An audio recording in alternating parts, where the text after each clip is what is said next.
ভাইয়ের বাদে আসবে।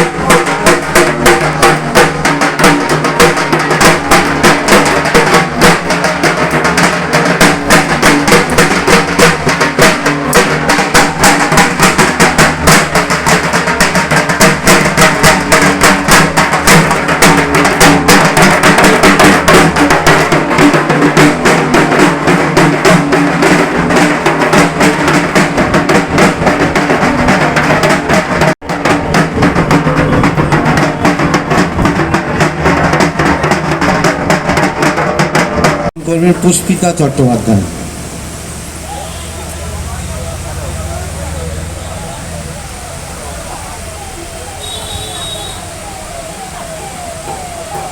একটু বসো, একটু বসো। আমাদের স্যার বলে কথা, তুই কথা বলছো না কেন?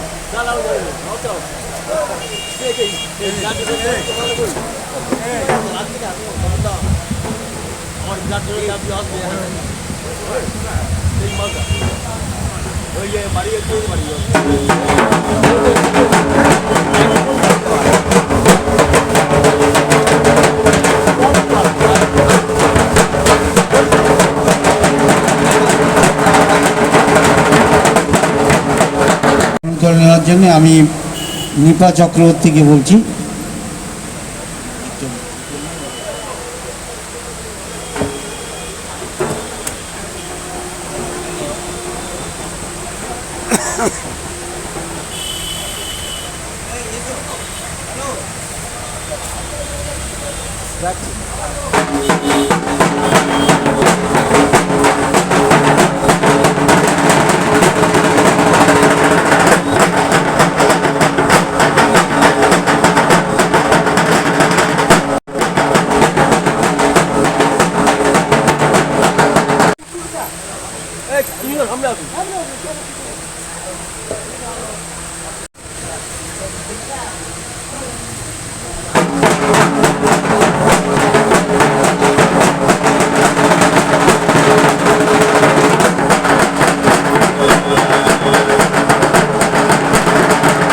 নাচা উৎসব এবং পর্যটন উৎসবের 18তম বর্ষে এই মঞ্চে আসতে পেরে আমি নিজেকে ধন্য মনে করছি।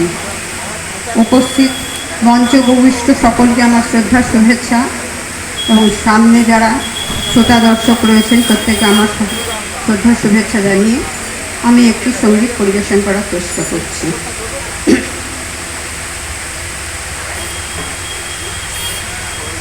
জাগো নারী জাগো বন্ধে শিখা, জাগো নারী জাগো বন্ধে শিখা, জাগো সাহসী মন্ত্রে রক্তটিকা, জাগো নারী জাগো বন্ধে শিখা, জাগো নারী জাগো বন্ধে শিখা, দিকে দিকে মিলিত বলে বিধান রসনা, নিচে চলো দিনে দেখো শোনা, দিকে দিকে মিলিত বলে বিধান রসনা, নিচে চলো দিনে দেখো শোনা, জাগো হাত ভাগিনি ধর সেতা নাগিনি, জাগো হাত ভাগিনি ধর সেতা নাগিনি, বিশ্ব দাহনতে জাগো দাদিকা, জাগো নারী জাগো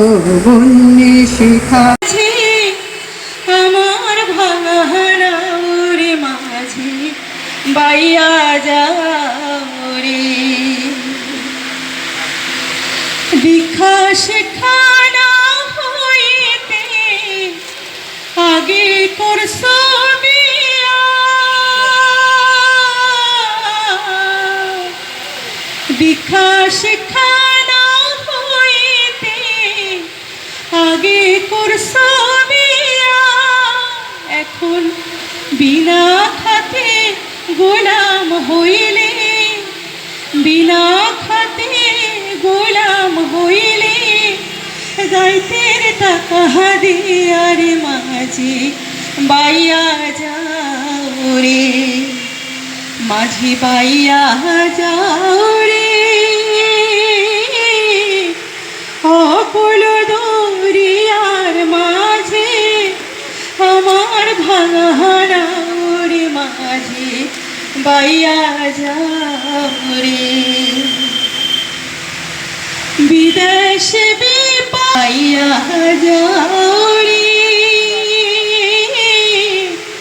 ও কুল দরিয়ার মাঝে আমার ভাঙাহারা ওরে মাঝি বাইয়া যাও রে ও কুল দরিয়ার মাঝে আমার ভাঙাহারা ওরে মাঝি বাই ভূমিকে দিয়েছ রক্ত আনন্দ সমুদ্রে ঢেউয়ের স্পন্দন ঠাকুর দেবতাকে সত্যি করেছে সাধনা যুগে যুগে রয়েছ দাঁড়ায় পুরুষ রূপ সমাজের বুকের উপরে অত্যাচার অন্যায়ের প্রতিবাদে ধন্য নারী তুমি তো সে পবিত্রতার পূর্ণ প্রকাশ আবার জননীয় তো বটে সে আদি জননী মহিমা মন্ডিত মহাশক্তির আধার আত্মা শক্তি মহিষী নারী আমরা নারী জাগো নারী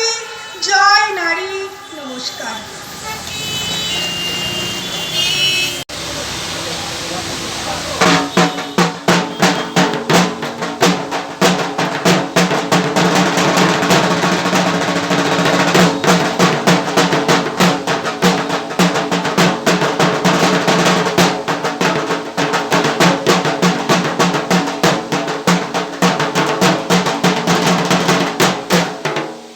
সাংবাদিক কিংসুক ভট্টাচার্যকে বরণ করে নিচ্ছে নিপা চক্রবর্তী।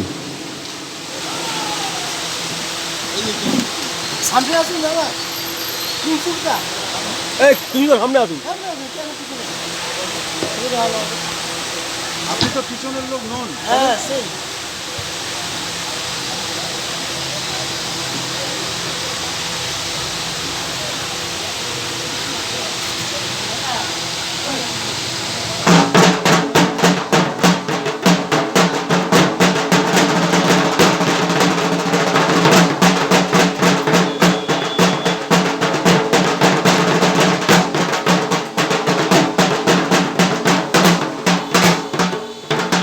এবার আমরা এই পর্যায়ে গান শুনব ইরা সরকারের কণ্ঠে।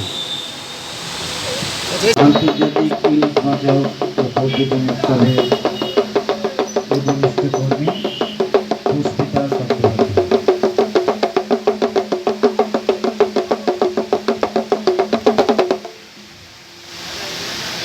এবার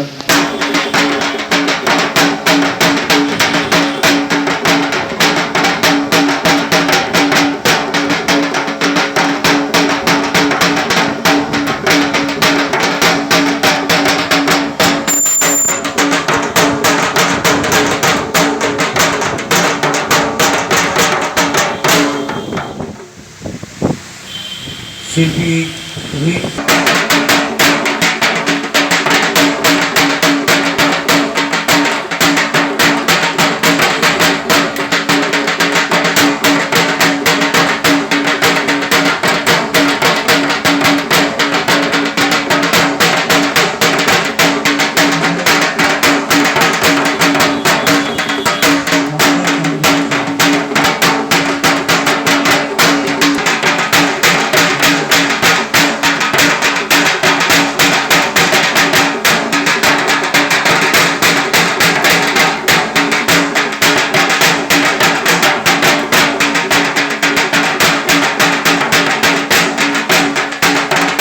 দুজনে বিলীন আপেল খেয়ে মানবী ভগবান থেকে মুক্ত অস্তিত্বহীন সভ্যতার শুরু ভালোবাসা দিয়ে সভ্যতার শেষও হবে ভালোবাসতে কি তোমার মধ্যে আমি আমার মধ্যে তুমি যখন যুদ্ধ দাঙ্গায় মানবতা মৃত্যুকে করে আলিঙ্গন তখন তুমি আর আমি ভালোবাসা দিয়ে আর ভালোবাসা নিয়ে সভ্যতাকে বাঁচাবার অঙ্গীকার তোমার মধ্যে আমি আমার মধ্যে তুমি মানুষকে সঙ্গে নিয়ে চলতে চলতে জীবনকে করি আহ্বান তারপরে তুমি আর আমি ইতিহাসের মুখোমুখি বারংবার অস্তিত্ববিহীন। নমস্কার। এই ইলিশ উৎসব করার উদ্দেশ্য কি? ইলিশ বাঁচাও উৎসব, এটা ইলিশ উৎসব না, ইলিশ বাঁচাও উৎসব। বাঁচাও শব্দটা আমরা যোগ করেছি আজ বেশ কয়েক বছর হলো। আমাদের ইলিশ উৎসব 18তম বর্ষে করেছি। উদ্দেশ্য হচ্ছে যে আমাদের এই যে মৎস্য ক্ষেত্রে আমাদের গভীর সমুদ্রে যারা মাছ ধরেন তারা ছোট মাছ ধরে নিয়ে চলে আসে। সেই সব মাঝি মাল্লাদের বিরুদ্ধে এবং যেসব আড়তদার যারা এই মাছ গ্রহণ করে তাদের বিরুদ্ধে আমাদের বলা যে সরকারি যে বিধিনিষেধ আছে যে 23 সেন্টিমিটারের কমে মাছ ধরা যাবে না। 23 সেন্টিমিটার মানে 9 ইঞ্চি। এই যে 9 ইঞ্চির কমে মাছ ধরা হচ্ছে বেআইনি। তো আজকের দিনে যদি এই রকম মাছ ধরতে থাকে তাহলে মৎস্য ভাণ্ডার বিশেষ করে বাঙালির প্রিয় ইলিশ মাছটা শেষ হয়ে যায়। ছোটো মাছ যদি আমরা ধরে নিই তার ছানা বাচ্চা হবে না, সে ডিম পাড়ার আগে তাকে আমরা যদি মেরে ফেলি।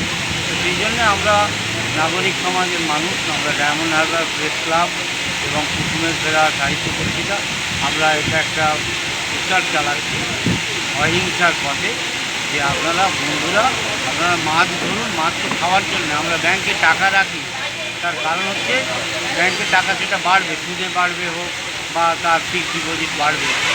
আমরা তো যা রোজগার করি তা খেয়ে নিই, তাহলে মাছটাকে সব যদি আমরা এভাবে খেয়ে নিই ধরে নিই তাহলে তো মাছটা থাকবে না। আগামী দিনে মানুষ জাদুঘরে গিয়ে ইলিশ মাছের ছবি দেখবে। তো আমরা চাইছি যে এই মাছটা বাঙালি মাছে ভাতে বাঙালির এই প্রিয় মাছটা তার সঙ্গে থাকবে, তার রচনায় থাকবে, তার খাবার পাতে থাকবে। এই যে 18তম বর্ষে পদার্পণ করলো, মানুষের কেমন সাড়া পাচ্ছে? মানুষের ভীষণ ছাড়া, মানুষ প্রতিবাদ করছে। আগে বলতে ভয় পেত এবং কিছু মানুষ আছে তারা মনে করে যে ছোটো মাছ, আমার বড় মাছ কেনার ক্ষমতা নেই বলে আমি ছোটো মাছ কিনে খাচ্ছি, কিন্তু তা নয়, সবাই বড় মাছ খেতে পারবে মাত্র যদি বড় হয়। আমরা তো যখন পুকুরে মাছ ধরি জাল ফেলি, তো সেই জালে ছোটো মাছ পড়লে তো আমরা সেগুলো ছেড়ে দিই, আবার সেগুলো বড় হলে আবার ধরে খাই। তা আমরা এগুলো কেন ছেড়ে দেবো? এগুলো বড় হলে মাছ তো খাওয়ার জন্য আমরা এটা চেষ্টা করছি কেন মাছটা যাতে বেঁচে থাকে, যুগ যুগ ধরে মানুষ এই মাছটা স্বাদ পায়। না হলে পৃথিবীর বহু প্রাণী বহু উদ্ভিদের মতো অবলুপ্ত হয়ে যাবে। ইলিশ মাছকে জাদুঘরে দেখতে এই আন্তর্জাতিক ইলিশ বাঁচাও উৎসবে প্রশাসন কত তৎপরতার কাজ করছে? প্রশাসন মাঝে মাঝে রেড করছে, তাদের জাল চেক করছে, তাদের আড়তে গিয়ে হানা দিচ্ছে, অ্যারেস্ট করছে, তাদের ডলার বাতিল করছে, এগুলো হচ্ছে। কিন্তু এক শ্রেণীর চোরাই যারা চোরা পথে গিয়ে মানে তারা এগুলো ধরে আনছে, এনে চুরি পথে বিক্রি করছে, সেগুলো বাজারে চলে আসছে। ফলে এটাকে আরও বেশি করে সরকারি নজরদারি বেশি দরকার। এবং বাংলাদেশ সরকার যেটা করে তারা কয়েক মাস মাছ ধরা বন্ধ রাখে, আমাদের এখানে হয়, কিন্তু তার ভিতরে চোরাগোপ্তা পথে গিয়ে ধরে আনছে। তা মাছটা যদি বড় ব্যবহার করা হয় তাহলে ছোটো মাছগুলো বলে চলে যেতে পারে, ওগুলো আবার বড় হতে পারে। কিন্তু এরা ওইটাই আমাদের বলা যে মাছটা বড় করে ধরুন এবং মাছের যে সম্পদ এবং মাছ তো সমুদ্রে কেউ ছাড়ছে না, সেটা প্রাকৃতিক উপায়ে হচ্ছে। তাহলে সেখানে তো তার কোনো ইনভেস্টমেন্ট নেই যে পুকুরে মাছ ছাড়তে গেলে তাকে মাছ কিনে এনে ছাড়তে হবে, এটা শুধু ধরার খরচ। তাহলে মাছ যারা ধরে আনছে তাহলে একটা সরকারকে টাকা দিচ্ছে, এই টাকা তাদের দিতে হবে, সেরকম তো ব্যাপার না। এই যে দুদিন যা অনুষ্ঠান হচ্ছে, অনুষ্ঠানের অঙ্গে কী কী আছে? অনুষ্ঠানে আমরা কবিতার মাধ্যমে, গানের মাধ্যমে, শিল্পীরা ছবি এঁকেছেন, 12 জন শিল্পী তারা ছবি এঁকেছেন, ছবির মাধ্যমে বোঝানোর চেষ্টা করছি যে আমাদের আগামী দিনে আসন্ন যে বিপদ, সেই বিপদ থেকে আমরা কীভাবে রক্ষা পেতে পারি। আমার নাম ও পরিচয়? আমার নাম শাকিল আহমেদ, আমি পেশায় একজন সাংবাদিক এবং এই আন্তর্জাতিক ইলিশ বাঁচাও পর্যটন উৎসবের সম্পাদক। দুদিন অনুষ্ঠানে প্রশাসনের কারা কারা এসেছিলেন?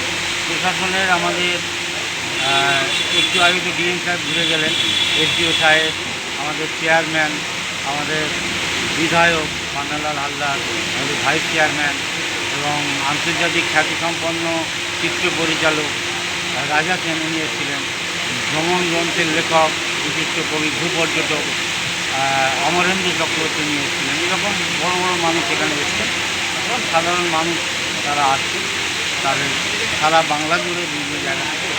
Thank you.